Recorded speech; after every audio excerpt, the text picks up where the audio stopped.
تمام اہل سنت نے لکھا کہ اگر تمام دنیا علی کی محبت پر اکٹھا ہو جاتی تو اللہ جہنم کو خلق ہی نہ کرتا. یہ شیعہ سنی نہ سب کی روایت ہے، یہ سارے محدثین سارے مورخین کی روایت ہے. آپ رسول اللہ نے زور اس پہ دیا کہ محبت علی نجات کا راستہ ہے جہنم سے. اب اس پہ بھی اگر اختلاف ہو جائے تو بھی لڑیے بیٹھ کے، لیکن ہم ابھی میں گھر سے نکلا ہوں، میں اہل سنت کی کتاب دیکھ رہا تھا، اہل سنت کی روایتیں دیکھ رہا تھا میں کہ بھائی آپ علی پر یکجا ہو جائیے جہنم سے نجات. ایک نہیں روایت بھری پڑی ہے تمام، یعنی کہ پرانے اہل سنت، نئے اہل سنت، شاہجہاں کے دور کے، اکبر بادشاہ کے اور پیچھے 14 سال، ایرانی تمام جتنے بھی ہیں، امام احمد بن حنبل، امام نسائی، یہاں وہاں جہاں بھی آپ چلے جائیے، تو سب نے اس بات پر زور دیا ہے محبت علی پر کہ آپ جہنم سے اگر بچنا چاہ رہے ہیں، قرآن کی آیتوں کو بھی اہل سنت نے لکھا ہے کہ جب سارا حساب کتاب ہو جائے گا وہاں پر بھی روکا جائے گا اور روک کر پوچھا جائے گا ابھی ایک سوال باقی ہے، ان سے پوچھنا ہے نعمت کے بارے میں. اور تمام محدثین نے لکھا ہے کہ نعمت سے مراد ولایت علی ہے، محبت علی، اس میں کوئی اختلاف نہیں ہے. اب بحث کرنا چاہتا ہوں کل بھی. اب یہاں پر اگر آپ اکٹھا کر دیں، دیکھیے محبت علی پر اگر تمام فرقے اکٹھا ہو جائیں تو یہاں سے ایک سفر شروع ہو. میں یہ نہیں کہہ رہا کہ دیکھیے بلے شاہ کا ذکر ہوا، انہوں نے امام غزالی کا ہوا، انہوں نے کچھ صاحب کا ذکر کیا. بھائی آپ سب مانیے، کوئی نہیں روک رہا. ہر فرقہ ہر مسلک جو اپنی اپنی چیزیں مان رہا ہے وہ مانے، لیکن اول رکھے محبت علی اور ولایت علی کو. یہ تقاضا ہے رسول اللہ کا، یہ تقاضا ہے قرآن کا، اس سے کوئی انکار نہیں کرتا. اگر اس میں کوئی اختلاف کر رہا ہے تو میں نہیں سمجھ سکتا کہ کیوں. نہیں، میں فضل سبحان صاحب اس پہ ضرور روشنی ڈالیں گے، اور یقیناً علامہ صاحب جس بارے میں گفتگو کر رہے ہیں آپ اسے کلیئر کیجئے گا کہ ایک حدیث کا کم و بیش مفہوم لیکن علی سے محبت نہیں کرے گا، شروع کی گفتگو کو زیادہ زور دیں آپ. دیکھیں میری شروع کی گفتگو توحید پہ میں نے پہلی بات یہ کہی کہ توحید ایک طرح کی ہو اور رسالت ایک طرح. یہاں سے بات شروع کریں، نیچے سے نہیں شروع کریں، اوپر سے آئیں. اوپر آپ پوری بات کا جو ہے وہ فضل صاحب جو بھی آپ اس میں ایڈ کرنا چاہ رہے ہیں ضرور کیجئے گا. بسم اللہ الرحمن الرحیم. یہ بہت اہم موڑ ہے جس پر کچھ اہم گزارشات کرنا چاہوں گا. ہم ابتدا قرآن سے کرتے ہیں جو اللہ کی کتاب ہے. اس قرآن کریم میں رب کریم نے اہل کتاب کو خطاب کیا، چونکہ بات نصارہ اور اہل کتاب کی بھی آئی.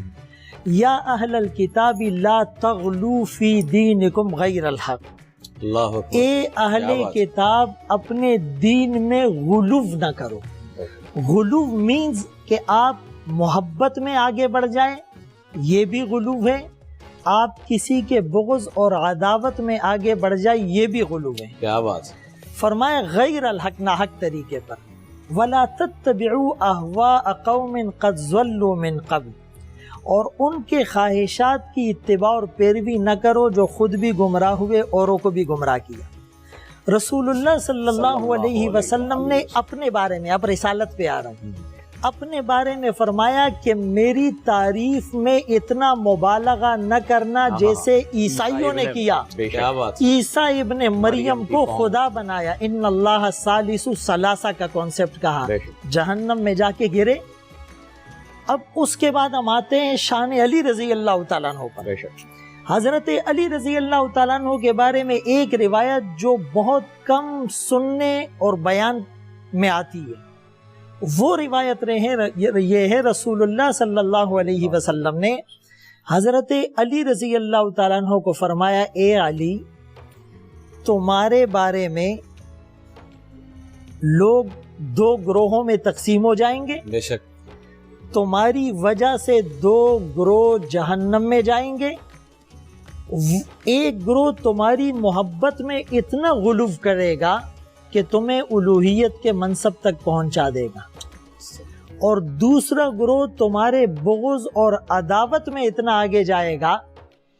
یہ دونوں گروہ جہنمی ہیں. بلکہ رسول اللہ صلی اللہ علیہ وسلم نے، اور حضرت علی رضی اللہ تعالیٰ عنہ کے بارے میں آتا ہے ایک دعا ہے بلکہ بد دعا ہے.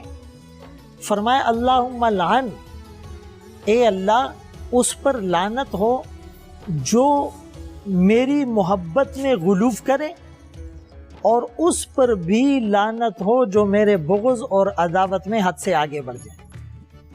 یہ جو بیلنس ہوتا ہے نا، بیلنس، دیکھیں حضرت علی رضی اللہ تعالیٰ عنہ کا مقام اور مرتبہ بہت بلند ہے. بے شک.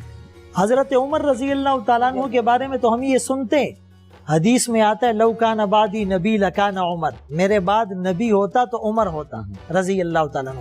یہی سنیں حضرت، یہ مستند حدیث حضرت علی کے لیے حضرت، آپ نے فرمایا کہ اگر میرے بعد نبی ہوتا تو علی ہوتا. 50,000 حوالے میں کل لا کے دکھا سکتا ہوں اہل سنت کے. یہ بات ایسی بات حضرت نہیں، حضرت عمر کے لیے نہیں. اچھا، حضرت عمر رضی اللہ تعالیٰ عنہ کے بارے میں جو یہ روایت ہیں تو 50,000 تو خیر نہیں، یہ بھی مبالغہ اور غلو ہے. انشاءاللہ میں اس پر حضرت میری بات سنیں، حضرت میری بات سنیں، حضرت میری بات سنیں. تو حضرت عمر رضی اللہ تعالیٰ عنہ کے بارے میں یہ روایت ہے. اچھا، حضرت علی رضی اللہ تعالیٰ عنہ کے بارے میں کیا روایت ہے وہ علامہ صاحب غور سے سن لیں. میں پوری روایت پیش کرنے لگا ہوں ماشاءاللہ، ارشاد الحمدللہ with evidence and references. آپ صلی اللہ علیہ وسلم نے فرمایا اے علی تم میرے لیے ایسے ہو جیسے موسیٰ علیہ السلام کے لیے ہارون. پوری حدیث یہ سنیں. اسی حدیث کے آخر میں آپ صلی اللہ علیہ وسلم نے فرمایا لیکن نبوت کا دروازہ بند ہو گیا. تو یہ پوری حدیث یہ ہے، اور اس کے ریفرنسز میں ایٹ اے ٹائم اسی وقت اپنے موبائل سے آپ کو دکھا سکتا ہوں. تو حضرت علی رضی اللہ تعالیٰ عنہ کے بارے میں بھی رسول اللہ صلی اللہ علیہ وسلم نے یہ فرمایا. لیکن اس کے بعد میں جو شروع میں بات کر رہا تھا کہ غلو کرنا، ہم جب کسی ایک صحابی کی شان میں اتنا آگے بڑھتے ہیں کہ اس میں دوسرے کی تنقیص کا پہلو نظر آتا ہے تو اسی سے تو روکا گیا ہے. رسول اللہ صلی اللہ علیہ وسلم نے کیا فرمایا کہ تم سے پچھلے قومیں کیوں ہلاک ہوئی؟ کل حزب بما لدیہم فرحون. یہ جو روحانی بیماری اکتفا بر جزیات ہے، میں نے خود ایک کتاب لکھی ہے غفلت سے بیداری تک، اس میں اس پر پورا ایک لیکچر ہے کہ ہر آدمی اپنے نظریات پر، اپنے اسکول آف تھاٹس پر اتنا مطمئن اور سیٹسفائیڈ ہو جائے کہ وہ تصویر کا دوسرا رخ دیکھے ہی نہیں. یہ جو رسول اللہ صلی اللہ علیہ وسلم نے حدیث میں کیا فرمایا کہ پچھلی قوموں کی بیماریاں تم میں سرایت کر جائے گی حذو النعل بالنعل، جیسے ایک جوتا دوسرے جوتے کے سائز اور شیپ میں برابر ہوتا ہے، ایکویلنسی ہوتی ہے، no more discrimination between them. اسی طرح فرمایا جو گناہ بنی اسرائیل نے کیے وہ تم میں بھی ہوں گے. اور وہ گناہ کیا تھے؟ وہ گناہ یہی تھے کہ بنی اسرائیل کے اندر عیسیٰ علیہ السلام کے بارے میں دو گروہ بن گئے. ایک ان کی محبت میں غلو کرنے لگا، ایک ان کے جو ہے اسی طرح حضرت علی رضی اللہ تعالیٰ عنہ اور دوسرے صحابہ. میں تو اتحاد کی بات کر رہا ہوں. ابھی ہمیں وقفے کی جانب پڑھنا ہے. امت کو لایا کیسے جائے اتحاد کی طرف. اچھا، تو یہ بات